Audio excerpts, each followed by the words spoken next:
My millionaire husband gifted her diamonds at baby shower. So I put paternity results inside. My name is Clorinda, and I am 34 years old. I stood in the corner of a lavishly decorated ballroom, watching my husband of 7 years place a diamond necklace around another woman's neck.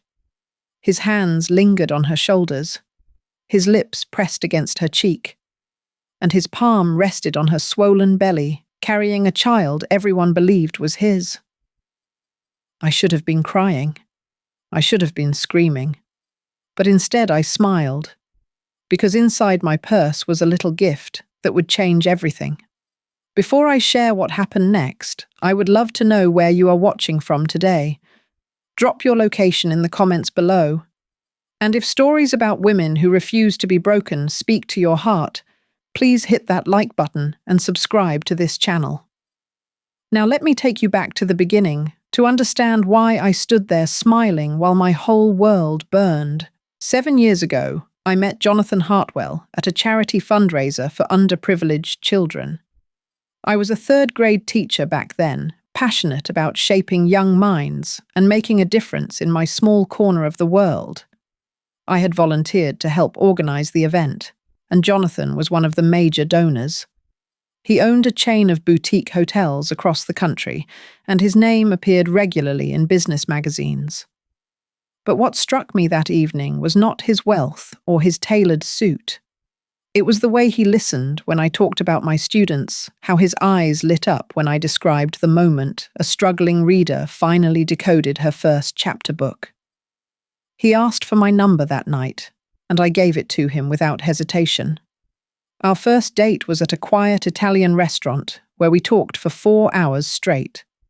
He told me about his dreams of building something meaningful, not just profitable. I told him about my childhood in rural Pennsylvania, how my grandmother raised me after my parents passed away when I was 12. We were different in so many ways, yet something clicked between us. It felt like finding a piece of myself I never knew was missing.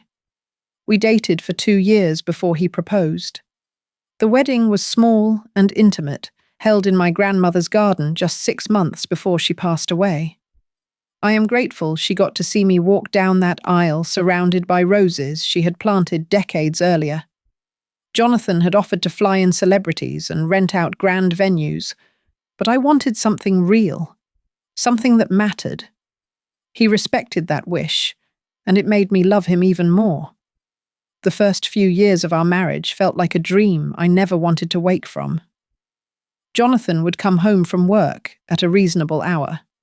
We cooked dinner together every Sunday evening, his famous pasta carbonara, paired with my grandmother's apple pie recipe. We talked about having children, building a family, growing old together on a porch somewhere, watching grandchildren play. Those conversations filled me with warmth and hope. When Jonathan suggested I leave my teaching job to focus on starting a family, I hesitated at first.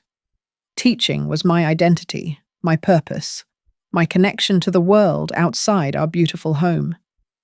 But he painted a picture of me as a devoted mother, nurturing our children the way I had nurtured my students. He promised we would have 3 kids, at least maybe 4. He said my talents would be better spent on our own family. Against my better judgment, I handed in my resignation. I gave up my classroom, my students, my independence. All for a future that never came. For 4 years we tried to conceive. I tracked my cycles religiously. We consulted specialists, tried every treatment available, spent thousands of dollars on procedures that left my body exhausted and my spirit drained. Twice I got pregnant. Twice I lost the baby before the 2nd trimester. The first miscarriage happened at 10 weeks. I woke up in the middle of the night to pain and blood, and Jonathan rushing me to the emergency room. The second happened at 11 weeks, just when we thought we were safe. The doctor said sometimes these things happen. Sometimes there is no explanation. But the emptiness those losses left behind had no words. Jonathan held me through both losses. He told me we would keep trying. He said it did not matter if we never had children because we had each other. I believed him. I trusted him completely. That trust was my greatest mistake.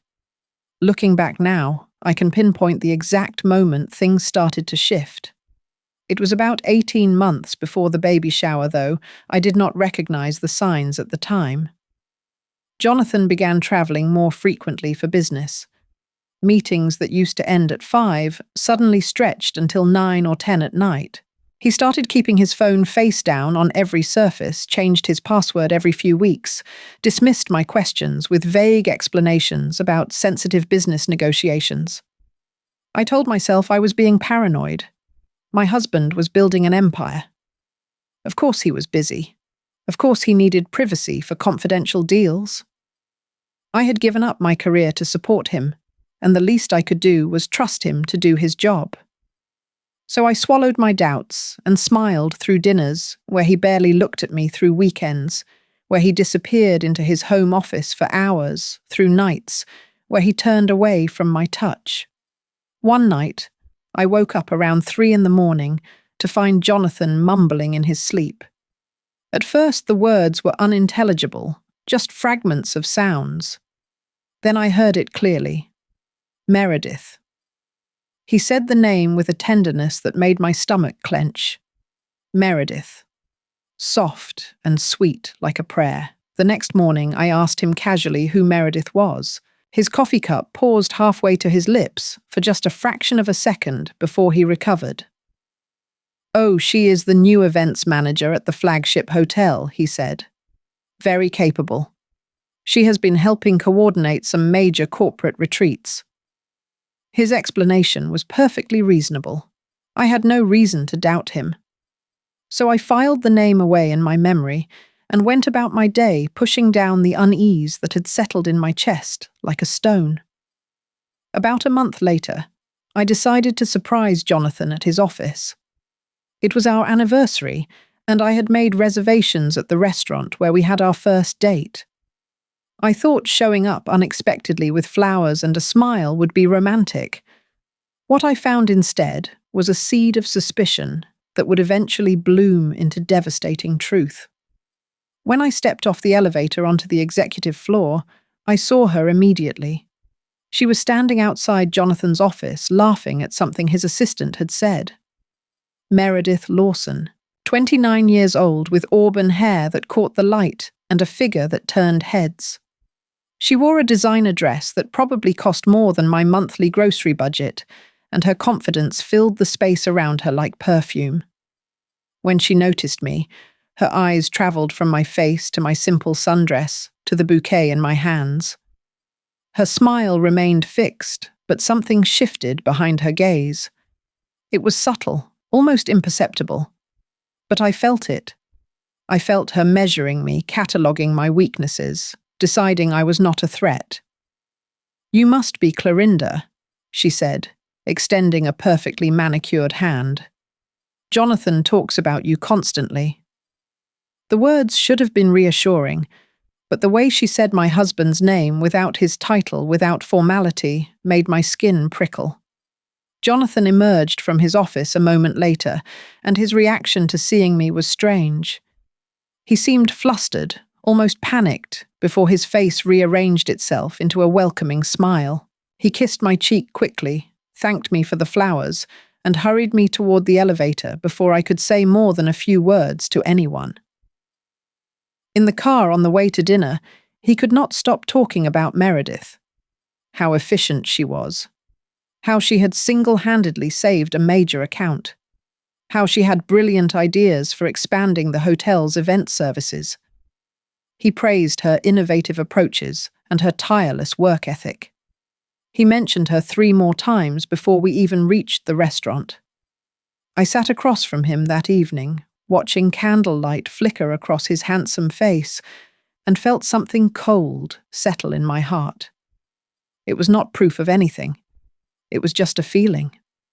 A whisper of warning I chose to ignore. The changes in our bedroom came gradually, so slowly, I almost did not notice until they were impossible to miss. Jonathan started working later and later, coming home after I was already asleep. When we did go to bed at the same time, he was always too tired, too stressed, too preoccupied. My attempts at intimacy were met with turned backs and mumbled excuses. I tried everything. I bought new lingerie. I planned romantic weekends that he always cancelled at the last minute.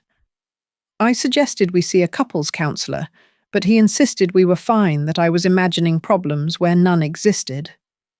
Maybe I was just insecure because of the miscarriages he suggested. Maybe I needed to see someone about my anxiety. His words made me doubt myself. Maybe I was the problem. Maybe my grief over the babies we lost had made me paranoid and clingy.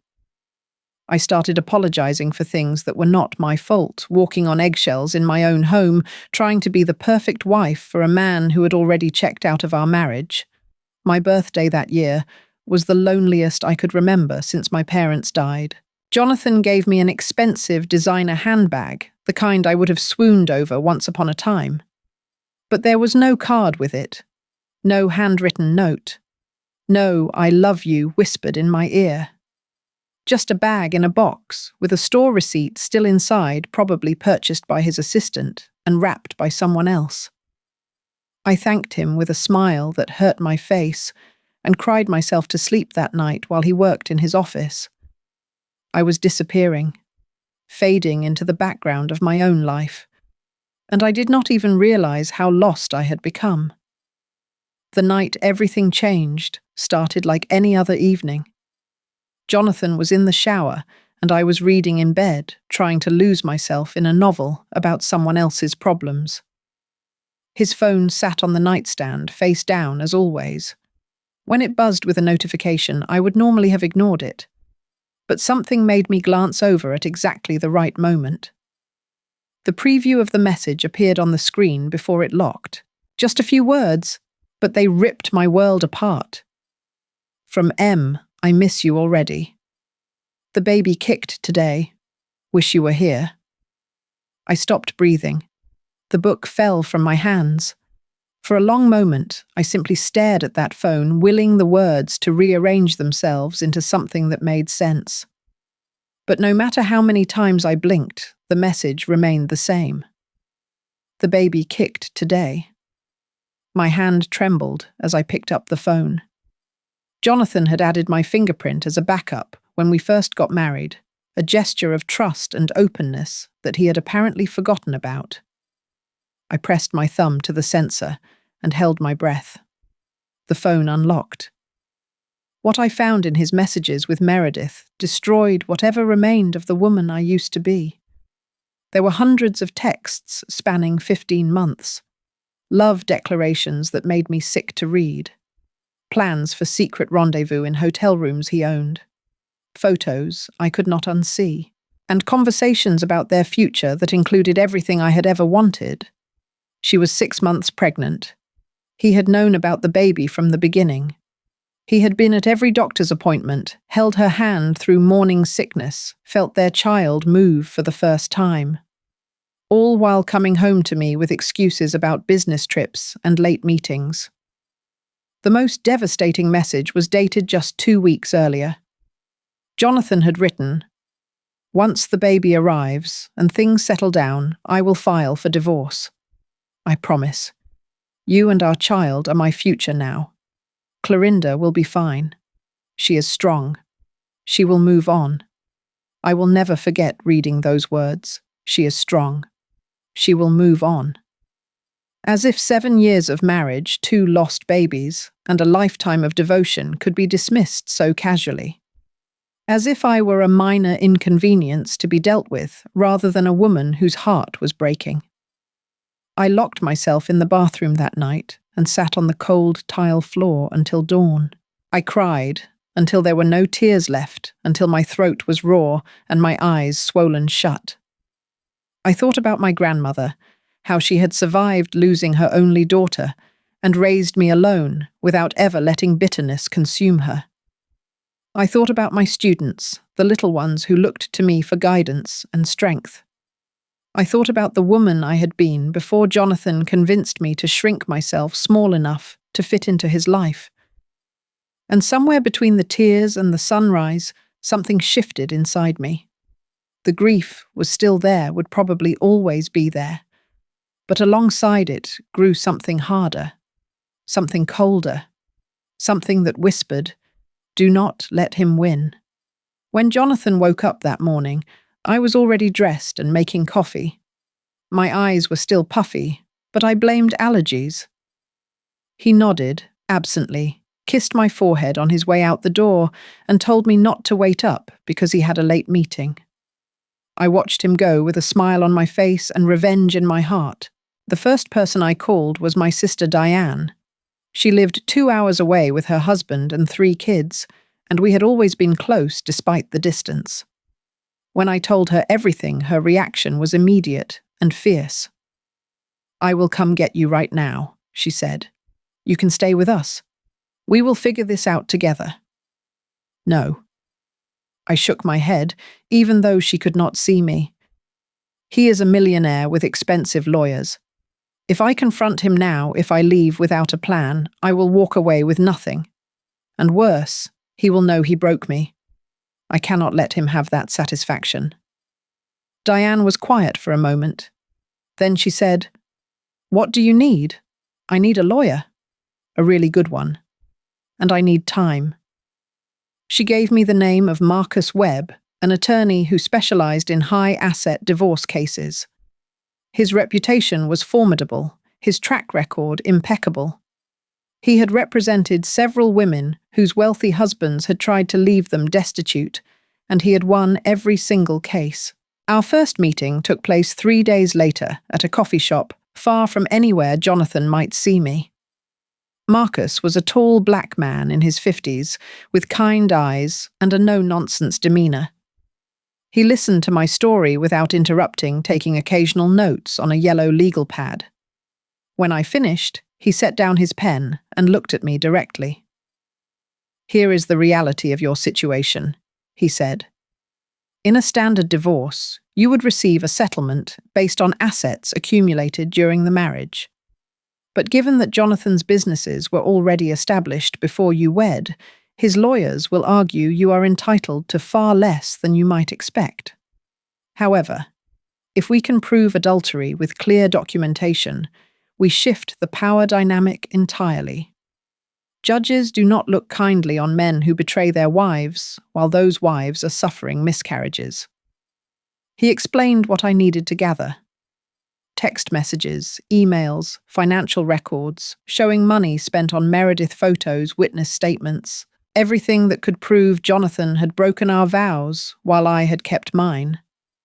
I walked out of that meeting with a purpose I had not felt in years. I was no longer a victim waiting to be discarded. I was a woman with a plan. Over the following weeks, I became a ghost in my own marriage. I smiled at Jonathan over breakfast. I asked about his day when he came home late. I pretended not to notice when he showered, before kissing me, washing away whatever traces of her remained on his skin. And all the while, I was documenting everything. I hired a private investigator named Linda Chen, paying from a savings account Jonathan had forgotten I had access to. She was a former police detective, methodical and discreet. Within 2 weeks, she provided photographs of Jonathan and Meredith entering hotel rooms together, dining at romantic restaurants, walking hand in hand through a park where he had kissed her pregnant belly. Each image was a knife in my heart, but also a weapon in my arsenal. The financial trail was even more damning. I discovered Jonathan had purchased a luxury apartment for Meredith over a year ago, putting it in a shell company's name to hide the paper trail. He had opened a separate bank account that received monthly transfers of $15,000, all going directly to her expenses. He was paying for her car, her clothes, her prenatal care. Everything I had begged him to spend on fertility treatments for us, he was lavishing on the woman carrying his mistress's child. But the detail that truly shattered me came from an unlikely source. Through Linda's network, I learned that Meredith had not been faithful either. Before Jonathan, she had been involved with Derek Morrison, the vice president of finance at Jonathan's company. The affair had overlapped with her relationship with my husband. There was a period of about 3 months where she had been sleeping with both men simultaneously, which meant the baby might not be Jonathan's at all. When this information reached me, I felt something I had not expected. Not joy, not satisfaction, but a strange kind of pity for my husband. He had thrown away our marriage for a woman who might have been using him all along. He had abandoned a wife who loved him for a pregnant mistress who could not even be faithful during their affair. But pity did not make me merciful. If anything, it made me more determined. The idea came to me at 3 a.m. while I was lying awake next to Jonathan's sleeping form. What if I could prove the baby was not his? What if I could expose Meredith's deception at the moment of her greatest triumph? It would destroy Jonathan's fantasy. It would humiliate Meredith. And it would free me from any lingering guilt about walking away with everything I could get. The next morning, I reached out to Felicity Lawson Meredith's younger sister. Linda had mentioned that Felicity and Meredith had a contentious relationship. Apparently, Meredith had stolen Felicity's college boyfriend years ago and had been condescending about her sister's modest lifestyle ever since. Getting Felicity to meet me was easier than expected. I simply told her I was Jonathan Hartwell's wife, and I had some questions about her sister. Her response was immediate. Where and when we met at a diner on the outskirts of the city where nobody would recognize either of us. Felicity was nothing like her sister. Where Meredith was polished and poised, Felicity was casual and direct. She wore jeans and a faded sweater, and her eyes held the weariness of someone who had been let down too many times. "Let me guess," she said before I could speak. "My sister seduced your rich husband, and now she is pregnant, and you want to know what your options are?" I nodded slowly. Felicity laughed, but there was no humor in it. Meredith has been doing this since high school, finding wealthy men, making them fall for her, getting whatever she can before moving on. Your husband is not the first, and he probably will not be the last. She told me about Derek, how Meredith had bragged about keeping both men on the hook, playing them against each other, enjoying the thrill of deception. She had confided to Felicity that she was not entirely sure which man had fathered her baby, but Jonathan had more money, so she had decided to pin the pregnancy on him. "Why are you telling me this?" I asked. Felicity shrugged. "Because my sister has spent her whole life getting away with everything. Because she ruined my relationship with our parents by making me look like the jealous failure. Because for once, I want to see her face consequences." She handed me her phone. On the screen were screenshots of text messages between Meredith and Derek from around the time of conception. They were explicit and damning. "I will send these to you," Felicity said, "and if you need anything else, just ask. I am done protecting her." I left that diner with more than evidence. I left with a plan that would bring everything crashing down around both Meredith and Jonathan. The next phase required the most delicate work yet. I needed DNA samples from 3 people, Jonathan, Derek, and Meredith. Only then could I definitively prove who had fathered the child. Jonathan's sample was the easiest to obtain. One morning, while he was in the shower, I simply took his toothbrush and placed it in a plastic bag. He had dozens of spares in the cabinet. He never noticed one was missing. Derek required more creativity. Felicity helped by arranging a supposed chance encounter at a coffee shop where Derek often went. She bumped into him, spilled his drink, apologized profusely, and in the chaos managed to grab his discarded cup after he left. She delivered it to me that same afternoon with a grim smile. Meredith was the greatest challenge. I could not approach her directly without raising suspicion. Jonathan would hear about it within hours. So I created an elaborate scenario. Using a prepaid phone, I booked an appointment at the exclusive spa Meredith frequented, scheduling myself for the slot right after hers. On the day of the appointment, I arrived early and waited in the lounge watching through the glass as she emerged from a massage room. When she went to the changing area, I followed at a distance. Hair. I needed her hair. In the shower area, I found what I was looking for. Several strands caught in the drain long auburn locks that could only belong to one person. I collected them carefully with tweezers I had brought specifically for this purpose, sealed them in a bag, and slipped out before anyone noticed.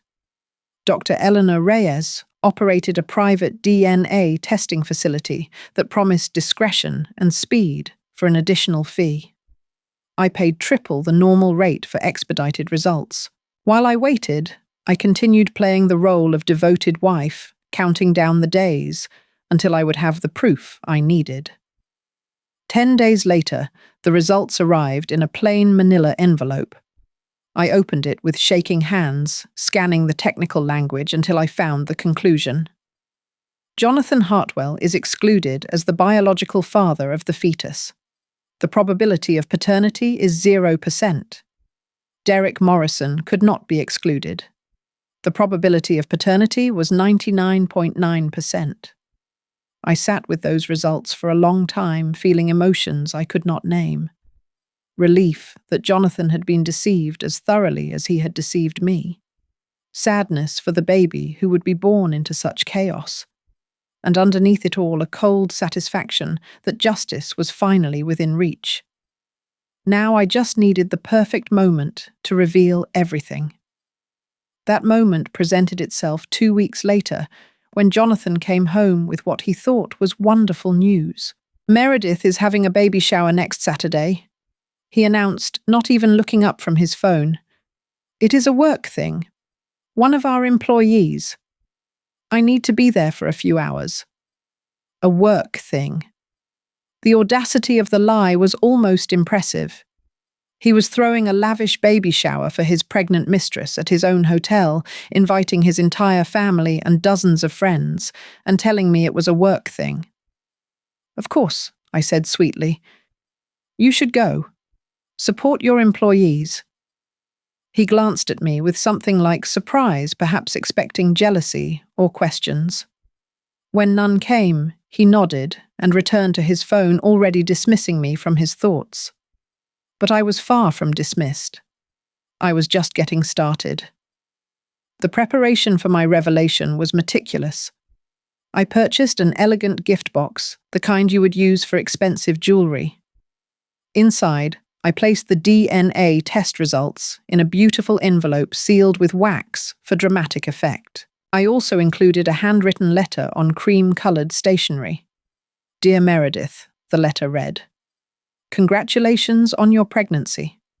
I hope Derek is as excited about becoming a father as my husband thought he would be. Some gifts are more valuable than diamonds. This one is the truth. Warmly, Clorinda Hartwell. I arranged for the gift to be included in the pile of presents at the shower. A friend of Linda's worked at the hotel and agreed to place it strategically among the other boxes, making sure it would be opened when the time was right. On the morning of the baby shower, I stood in front of my closet and chose my armor carefully. A red dress that hugged my curves and commanded attention. Heels that made me stand tall. Jewelry my grandmother had left me simple but meaningful. I looked at my reflection and saw not a broken woman, but a warrior. Jonathan had already left, assuming I would spend the day as I always did, alone and oblivious. He had no idea I was about to crash his carefully constructed fantasy. The ballroom of the Hartwell Grand Hotel had been transformed into a paradise of pink and white. Balloon arches stretched across the ceiling. Tables overflowed with flowers and gifts. A 3-tier cake occupied the center of the room, decorated with tiny baby booties made of fondant. No expense had been spared. My husband had created a fairy tale for the woman he planned to replace me with. I arrived deliberately late, timing my entrance for maximum impact. The doors opened, and I stepped inside as if I belonged there. Which, legally speaking, I did. Half of this hotel was mine. The reaction was immediate. Conversations stopped mid-sentence. Champagne glasses froze halfway to lips. Every eye in the room turned toward me, the wife who was not supposed to be there. Jonathan's face went through a remarkable transformation in the span of 3 seconds. First confusion, then recognition, then something very close to fear. He stood near Meredith's chair, his hand resting on her shoulder, caught in the very position of betrayal. "Clorinda," he said, his voice cracking slightly. "What are you doing here?" I smiled, my warmest smile. "I heard one of your employees was having a baby shower. I wanted to come celebrate." "After all, family is so important, is it not?" Meredith stared at me with barely concealed panic. Her hand moved protectively to her belly, as if I might somehow harm the child from across the room. I felt a moment of pity for the baby innocent of its parents' sins. I walked further into the room, ignoring the whispers and stares. I spotted Patricia Hartwell, my mother-in-law, sitting at a corner table with her younger son, Nathan. Her face was impossible to read, but she did not look away when our eyes met. Clorinda Jonathan appeared at my elbow, gripping my arm with unnecessary force. "Can we speak privately?" "Absolutely not." I gently removed his hand. "I just got here. Let me say hello to everyone first." I moved through the room like a queen at her own court. I greeted relatives who looked at me with sympathy and confusion. I complimented the decorations to staff members who seemed terrified by my presence. I even approached Meredith herself, bending to kiss her cheek with all the warmth of a cobra. "Congratulations," I whispered. "You look absolutely glowing." Meredith's smile was brittle as glass. "Thank you for coming. I did not expect." "Neither did I interrupted pleasantly. "But surprises make life interesting, do they not?" Jonathan hovered nearby, clearly desperate to remove me, but unable to do so without causing an even bigger scene. I settled into a chair with a perfect view of both him and his mistress, accepting a glass of sparkling water from a passing server. The gift-giving began shortly after. Meredith sat in a decorated chair like a throne, while guests brought offerings to the future mother. Baby clothes in soft pastels, expensive strollers, toys that cost more than my first car. Each gift was opened with practiced delight, photographed for social media, set aside for display. Then Jonathan rose to present his gift. The room fell silent with anticipation. He produced a velvet box, the kind that holds serious jewelry. Meredith's eyes widened with genuine surprise and pleasure. When she opened it, gasps rippled through the crowd. A diamond necklace sparkled under the chandeliers, each stone catching light like captured stars. "For the mother of my child," Jonathan said loud enough for everyone to hear, "you deserve the world." He clasped the necklace around her throat. Then in front of his mother, his brother, his employees, and his wife, he kissed Meredith on the lips. Not a quick peck. A real kiss, tender and possessive. I heard Patricia inhale sharply. I saw Nathan put his head in his hands. I watched the other guests exchange uncomfortable glances, none of them brave enough to intervene. And I smiled, because my gift was still waiting in that pile. The moment I had been waiting for arrived about 30 minutes later. A young woman helping Meredith open presents lifted my elegant box from the pile. "Oh, this one is beautiful," she exclaimed. "Who is it from?" I raised my hand. That would be from me. A small token for the happy occasion. Meredith's face paled slightly, but pride would not let her refuse to open it. She untied the ribbon, carefully lifted the lid, and found the envelope inside. "What is this?" she asked, her voice uncertain. "Open it and see." I kept my tone light-friendly. Some gifts are more valuable than diamonds. Meredith broke the wax seal with trembling fingers. She pulled out the papers inside and began to read. I watched the color drain from her face.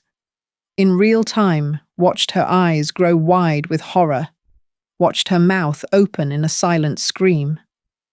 "What is it?" Jonathan moved to her side, concerned. "Meredith, what is wrong?" She tried to hide the papers, tried to crumple them against her chest, but Jonathan was faster. He grabbed them from her hands and read them himself. The room had gone utterly silent. No one moved. No one spoke. Everyone watched as Jonathan Hartwell, millionaire hotel owner, discovered that the baby he had thrown away his marriage for was not even his. "What is this?" His voice was barely a whisper. "What the hell is this?" "It is a paternity test," I said calmly. "I had it done privately." "That baby is not yours, Jonathan. Derek Morrison is the father." All heads turned toward Derek, who sat frozen near the back of the room. His face had gone the color of old paper. Meredith Jonathan turned to her, his voice rising. "Tell me this is not true. Tell me this is some kind of sick joke." But Meredith could not speak. Tears streamed down her face, ruining her perfect makeup, but no words came out. Her silence was answer enough. Jonathan dropped the papers as if they burned his hands. He stared at Meredith with an expression of complete devastation, and I realized with some surprise that he had genuinely loved her. In his twisted way, he had believed she loved him too. "You told me this baby was mine," he said, his voice breaking. "I was going to leave my wife for you. I was going to give you everything. I thought." Meredith sobbed. "I was not sure which one of you. I chose you because I loved you more. You chose me because I had more money." Jonathan's pain transformed into fury. "You have been playing me this entire time." Patricia Hartwell rose from her seat and crossed the room with the dignity of a woman who had spent decades managing family scandals. But instead of comforting her son, she stopped in front of him and slapped him across the face. The sound echoed through the silent ballroom. That she said, her voice ice cold, is for betraying the best thing that ever happened to you. Clorinda has done nothing but love and support you, and this is how you repay her mom. Jonathan held his cheek, stunned. Patricia turned to me, her expression softening.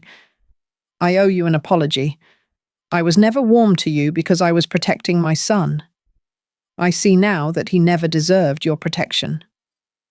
Nathan appeared at his mother's side. He put a hand on my shoulder briefly, a gesture of solidarity. "I always liked you, Clorinda," he said quietly. "And I am sorry my brother is such an idiot." Jonathan rounded on both of them. "She planned this, do you not understand? She set up this whole thing to humiliate me." "No." I stood and faced him directly. "I planned this to free myself. You were humiliating yourself long before I got involved. I just made sure everyone could see the truth." I picked up my purse and straightened my dress. "My lawyer will be in contact tomorrow. I want the house fair compensation for the years I gave to this marriage and my dignity. You can keep the hotels and the lies. I have no use for either."